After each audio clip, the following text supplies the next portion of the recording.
दिन जिसके बारे में तिरमिजी की हदीस नबी सल्लल्लाहु अलैहि वसल्लम कहते हैं वो क़यामत का दिन इतना खतरनाक, इतना भयानक दिन होगा कि इंसान का कलेजा उसके मुंह में आ जाएगा। अल्लाहु अकबर।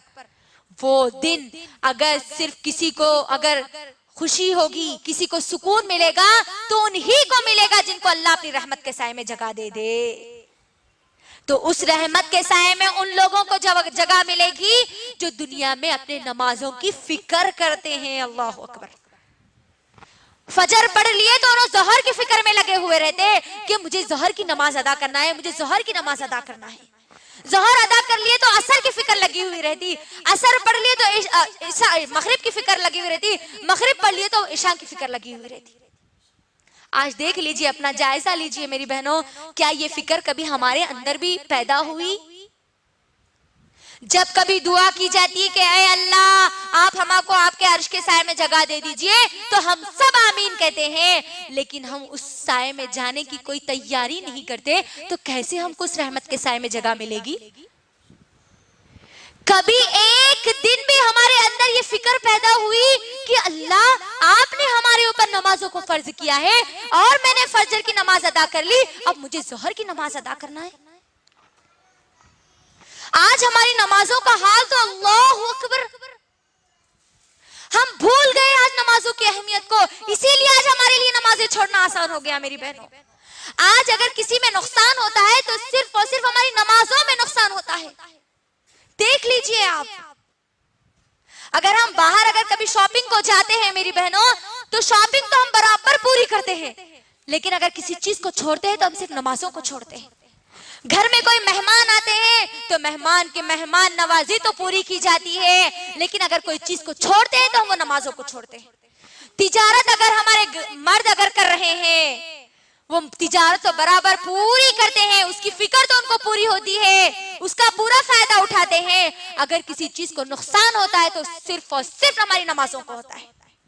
फंक्शन में जाते हैं, शादियों में जाते हैं हम, तो बराबर शादी से पूरा फायदा उठाते हैं, बराबर पूरी शादी को अटेंड करते हैं, लेकिन अगर किसी चीज को हम भूल जाते हैं, किसी चीज को हम छोड़ देते हैं, तो सिर्फ और सिर्फ नमाज को हम छोड़ देते हैं। देख लीजिए आप, आज हमारा मामला नहीं है ये। हमारे घरों में जब कभी शादी ब्याह का माहौल होता है तो मुझे बताइए कि कितने लोगों को नमाजें याद रहती है। क्या समझते हैं हम, घर में अगर शादी है तो क्या अल्लाह ने नमाज माफ कर दी? घर में अगर कोई मर गए तो अल्लाह ने नमाज माफ कर दी? घर में अगर बच्चा पैदा हो गया तो बाप को नमाज माफ है? गौर करिए, लड़की अगर दुल्हन बनकर बैठी है तो अल्लाह उसको ये छूट देते हैं कि आज तेरा एक ऐसा दिन है जिस दिन तू दुल्हन बन रही है तो तेरे लिए नमाज माफ है। कहीं ऐसा मिलता है जिक्र हमको? फिर क्या सोचकर हम नमाजों को छोड़ देते हैं? अल्लाह अकबर। गौर करिए मेरी बहनों, क्या हो गया आज हमारी उम्मत की माओं को, क्या हो गया आज हमारे घरों को? आज हमारे घर बेनमाजियों की तरह नजर आते हैं। फजर के वक्त अगर मुसलमान मोहल्लों को देखा गया तो वो वीरान नजर आते हैं। अल्लाह अकबर। फजर के वक्त हमारे पूरे घर के दरवाजे बंद होते हैं। फजर की नमाज के लिए खास तौर पर मेरी माँ और बहनों, मस्जिदों को आप गौर करिए, जुमा की नमाज के लिए जितनी मस्जिदें भर जाती है, फजर की नमाज में एक सफ भी आपको नजर नहीं आती। क्या अल्लाह ने हम पर सिर्फ जुमा की जुमा नमाज फर्ज की है? आज हमारा मामला कैसा हो गया मालूम है मेरी बहनों? आज हम नमाज अदा कर रहे हैं 8 की, घाट की और 360 की।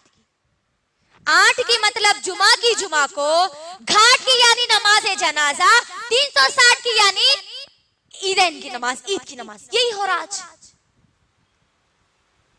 क्या अल्लाह ने 8 दिन में एक मरतबा नमाज पढ़ने का हुक्म दिया? अल्लाह अकबर। मेरी बहनों, हमको यहाँ पर गौर करने वाली बात है, मुअज्जिन एक दिन में 5 बार हमको बुलाता है। अल्लाह अकबर, अल्लाह अकबर। देखो, अल्लाह बड़ा है, तुम्हारा काम बड़ा नहीं है, तुम्हारी औलाद बड़ी नहीं है, तुम्हारा शौहर बड़ा नहीं है, तुम्हारे माँ बाप बड़े नहीं है, तुम्हारी दुनिया का इल्म बड़ा नहीं है, दुनिया की कोई चीज बड़ी नहीं है। अल्लाह अकबर। आओ वो रब की तरफ जो सबसे बड़ा है।